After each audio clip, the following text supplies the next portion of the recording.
Hello everyone, welcome again to climax city. आज हम Last of Us series के episode 5 देखने वाले हैं। अगर आपने बाकी एपिसोड नहीं देखा है तो डिस्क्रिप्शन में दिए गए लिंक में जाके देख सकते हैं। एंड वीडियो में आगे जाने से पहले अगर आपने हमारे चैनल को अभी तक सब्सक्राइब नहीं किया है तो लाल बटन दबाकर सब्सक्राइब कर लीजिए, बेल नोटिफिकेशन ऑन कर दीजिए जिससे वीडियो सबसे पहले आपके पास पहुँचे। So without wasting any more time अब सीरीज देखते हैं।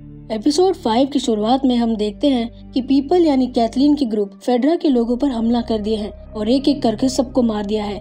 इस एपिसोड में हमें हेनरी और सैम से मिलाया जाता है जो उन सबसे छुपे हुए होते हैं। सैम हेनरी का छोटा भाई था, प्लस वो बोल और सुन नहीं सकता था।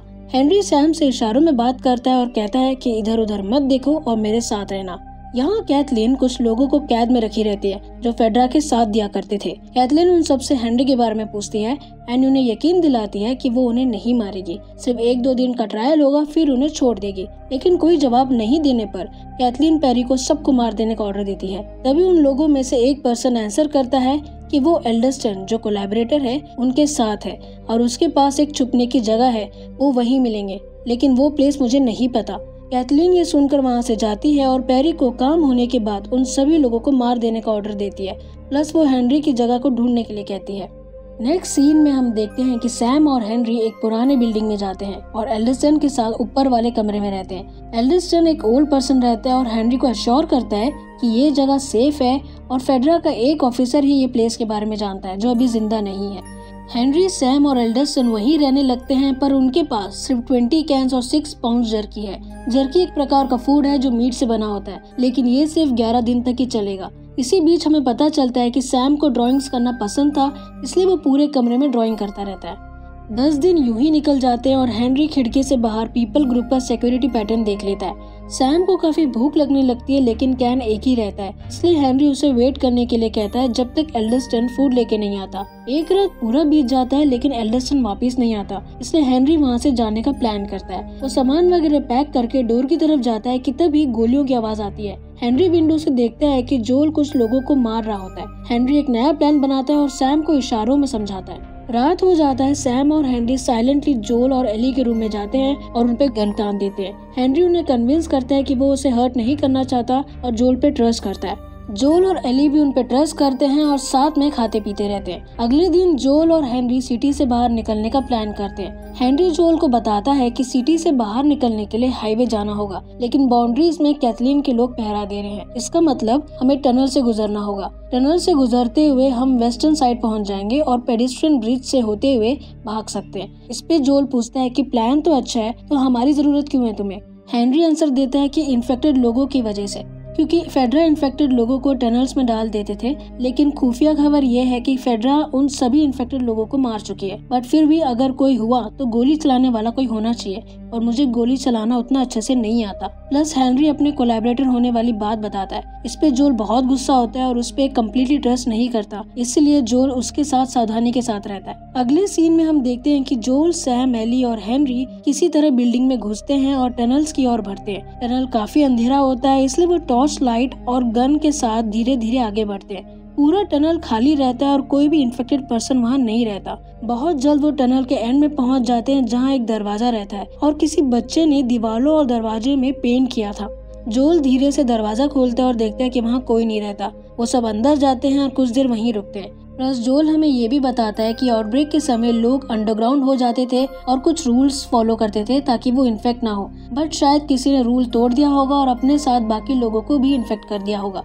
इस पूरे सफर में एली और सैम काफी क्लोज हो जाते हैं और टनल रूम में जहाँ पे वो रुके थे वहाँ फुटबॉल और कॉमिक्स वगैरह पढ़ने लगते हैं। हेनरी सैम को खुश होते हुए देख के बहुत गुड फील करने लगता है और जोल के साथ कन्वर्सेशन करता रहता है। तभी हमें पता चलता है कि सैम को ल्यूकीमिया था जो एक प्रकार का कैंसर है। हेनरी सैम को एक ड्रग देता है जो मेडिसिन की तरह काम किया और सैम ठीक हो रहा था, लेकिन दवाई खत्म हो गई और फेडरा के पास ये दवाई थी, इसलिए हेनरी फेडरा के साथ डील करता है और कैथलीन के भाई का पता बता देता है जिससे फेडरा उसे मार देती है। हेनरी इस बात के लिए काफी गिल्ट में रहता है क्योंकि कैथलीन का भाई माइकल बहुत अच्छा इंसान था, हमेशा दूसरों को माफ कर देता था, बट सिचुएशन के चलते हेनरी को ऐसा करना पड़ा। जोल थोड़ा अनईजी फील करता है क्योंकि हेनरी उसे अपनी बेटी सैरा की बात याद दिलाता है, इसलिए जोल टनल से निकलने की बात करके वहाँ से चला जाता है। यहाँ कैथलीन और उसकी ग्रुप हेनरी और बाकी सबको खोज नहीं पाती। कैथलीन अपने घर में होती है जहाँ बचपन में वो और माइकल वहीं रहते थे। कैथलीन अपने भाई के अच्छे होने पर नाराज थी क्योंकि उसकी अच्छाई का फायदा लोगों ने लिया और उसे जान से मार दिया।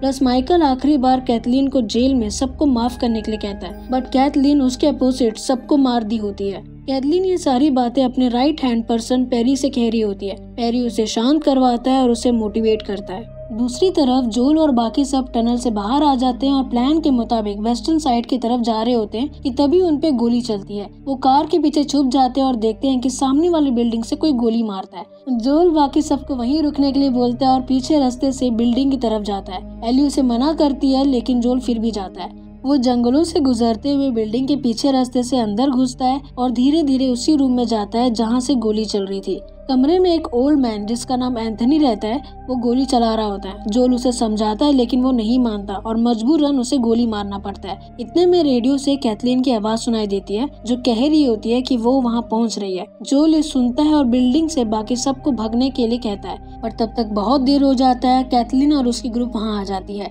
और जोल उन्हें गोलियों से रोकने की कोशिश करता है बट नहीं रोक पाता। गोलियों के चलते पीपल ग्रुप की एक जीप अनकंट्रोल हो जाती है जिससे पेट्रोल लीक होता है और गाड़ी ब्लास्ट हो जाती है। सैम, एली और हेनरी कार के पीछे छुपे हुए थे लेकिन कैथलीन उनसे नेगोशिएट करती है और हेनरी डिमांड करता है कि बच्चों को छोड़ दे, लेकिन वो नहीं मानती। इसलिए हेनरी सैम और एली को सही समय आने पर भाग जाने को कहता है और खुद कैथलीन के सामने सरेंडर करता है। कैथलीन उस पे गोली चलाने वाली ही रहती है कि तभी ब्लास्ट हुए ट्रक जमीन के अंदर गिरने लगता है। सब हैरान हो जाते हैं और देखते हैं कि अनगिनत इन्फेक्टेड लोग वहाँ से बाहर आने लगते हैं। कैथलीन और बाकी सब उन पे गोलियां चलाने लगते हैं और भागने की कोशिश करते हैं। जोल बिल्डिंग से एली की तरफ आने वाले इन्फेक्टेड लोगों को मारने लगता है। एली जैसे तैसे कार के अंदर छुपने की कोशिश कर रही होती है। इतने में एक बहुत ही बड़ा म्यूटेंट जमीन से बाहर आता है और पेरी की तरफ बढ़ता है। पेरी कैथलीन को भागने के लिए कहता है कि इतने में वो म्यूटेंट पेरी का सिर धड़ से अलग कर देता है। यहाँ कार में एली छुपने की कोशिश करती है लेकिन एक म्यूटेंट कार के अंदर घुसकर उसे मारने के लिए आती है। वो जैसे तैसे बाहर निकलती है और जोल बिल्डिंग से गोली मारता रहता है। दूसरी तरफ सैम और हेनरी कार के नीचे छुपे हुए थे लेकिन इन्फेक्टेड पर्सन उन्हें बाहर निकालने की कोशिश करते हैं, लेकिन एली वहाँ आती है और उन्हें चाकू से मार देती है। सैम, हेली, एंड्री और जोल भागकर एक बिल्डिंग में जा ही रहे होते कि पीछे कैथलीन गन लेकर उन्हें मारने के लिए आती है, बट गोली चलाने से पहले एक म्यूटेंट वहां आता है और उसे मार देता है। इन्फेक्टेड पर्सन से छुपकर जोल और बाकी सब एक घर में छुपे रहते हैं। एली सैम के साथ कॉमिक पढ़ रही होती है कि हेनरी कमरे में आता है और दोनों को सोने के लिए कहता है और दरवाजा बंद कर देता है। हेनरी जोल से कन्वर्सेशन करता रहता है और डिसाइड करता है कि वो उनके साथ वोमिंग आएगा। यहाँ कमरे के अंदर एली और सैम बात कर रहे होते हैं। तभी सैम अपने हाथ में रखे बोर्ड से एली को बताता है कि वो इन्फेक्ट हो गया है और अपने पैर में लगे बाइट दिखाता है। इस पे एली काफी हैरान हो जाती है और सैम को अपना हाथ दिखा के कहती है कि उसके ब्लड में मेडिसिन है। एली अपना हाथ काटती है और अपना ब्लड सैम के बाइट के ऊपर लगाती है। इस पे सैम कहता है कि वो उसके साथ पूरी रात जागे। एली प्रॉमिस करती है और उसे गले लगाती है। अगले दिन हम देखते हैं कि एली नींद से उठती है और देखती है कि सैम विंडो की तरफ मुंह करके बैठा हुआ है। वो उसके पास जाती है और उसको छूती है कि तभी सैम उस पे हमला करने लगता है। एली के चिल्लाने की आवाज सुनते ही हेनरी और जोल भाग के कमरे में आते हैं, जहां वो देखते हैं कि सैम एली पे हमला कर रहा होता है और एली बचने की कोशिश करती है। जोल एली को बचाने की कोशिश करता है लेकिन हेनरी गन से जोल के पैर की तरफ गोली मारता है और दूर रहने के लिए कहता है। हड़बड़ी के चलते हेनरी खुद सैम को गोली मार देता है। हेनरी अपने सडन एक्शन एंड अपने भाई को मरता हुआ देख नहीं पाता और खुद को गोली मार देता है। जोल बचाने की कोशिश करता है बट बहुत देर हो जाती है।